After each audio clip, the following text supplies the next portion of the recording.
Hello and welcome to the ANVIL Mk2 Hornet review, where we're going to be looking at the differences between the F7C and the F7A. We're going to look at some gameplay and I'll show you which loadout I think is the best. We'll also look at the different liveries or paint jobs you can get with your Hornet Mk2. So let's get to it. In the words of CIG, for a century and a half, the Anvil Hornet has proven itself humanity's most trusted military defender. The original set the standard, defining the space superiority fighter, while the Mk II refined it beyond expectation, becoming legend following covert operations in Odin and an explosive victory at the Battle of Vega. Now, in the face of further adversity, Anvil is unleashing the Mk II onto the civilian market, beginning with the F7C. Stronger, faster and with heavier firepower, the Hornet Mk II is poised to preserve the Empire and protect its people once more.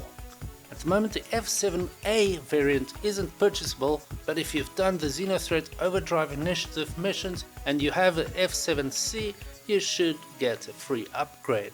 With that being said, let's look at the differences between these two variants. Starting with the F7C, which is the civilian variant, it's got an SEM speed of 210 miles per second and 2 SCU cargo space located on the top here. You've got 2 size 1 shield generator, 2 size 1 coolers, 2 size 1 power plants, size 1 quantum drive and jump drive. Then you've got 2 size 4 pilot controlled weapons as well as 2 size 3 missile hardpoints. On the F7A, which is the military variant, you can see it's slightly slower at 189 miles per second. It's got 2 size 1 shield generators, 2 size 1 coolers, 1 size 2 power plant instead of the 2 size 1s, size 1 quantum drive, 2 size 4 weapons and 4 size 3 weapons, as well as 2 size 4 missile hardpoints. So the only differences between the F7C and the F7A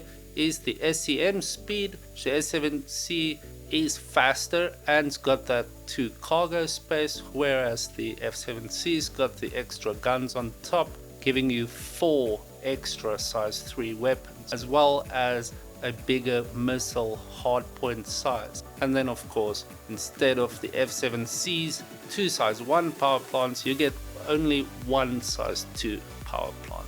Now looking at the different paint jobs, you've got your factory standard F7C Mk2 livery.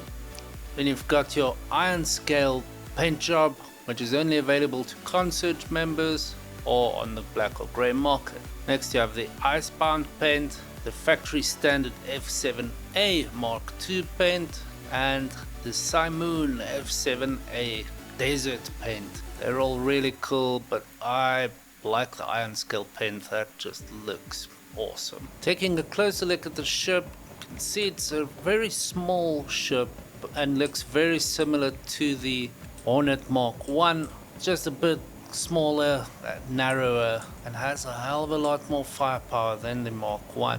The only Mk.I ship that comes close to this is your Super Hornet or maybe the Ghost or Wildfire. That's if you swap out the Ghost's top turret for weapons. It's got one massive thruster at the back.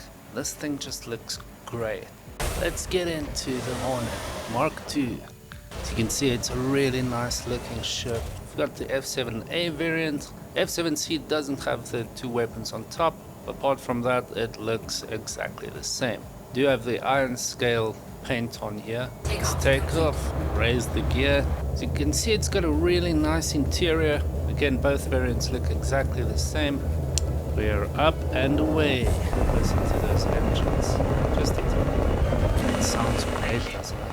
Taking off from New Babbage. Hitting atmosphere now as we're nearing our target. It's a beautiful day for killing. From the front it really looks like a Mk.I, but it is quite a bit smaller, making it more agile with more firepower. You've got a real killer on your hands.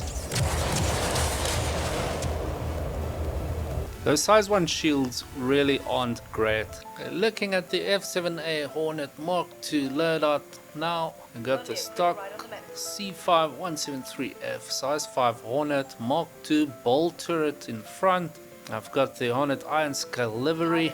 For the coolers, we've got two Glacier size 1 coolers, a JS 400 power plant, a VK00 quantum drive, although I actually suggest putting on the Atlas to be able to go a bit further, as the VK00 is the fastest size 1 quantum drive, but won't give you as much distance as the extremely slow Atlas. So it's really up to you which one you want.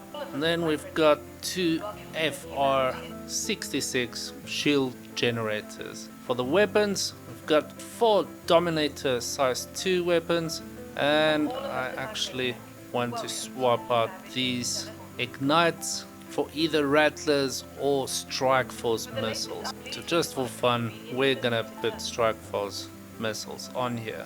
Then on the size 4 mounts, we've got ballistic Gatling guns and the NDB-30 repeaters on the 4 size 3s, making this a killing machine, albeit a very squishy one. Of course, for the F7C, you don't have the size 3 weapons, and you have 2 size 1 power plants, so you can throw the JS 300s on there. The rest is all identical. So that's it for this review, guys. Be sure to check out the video in the top corner.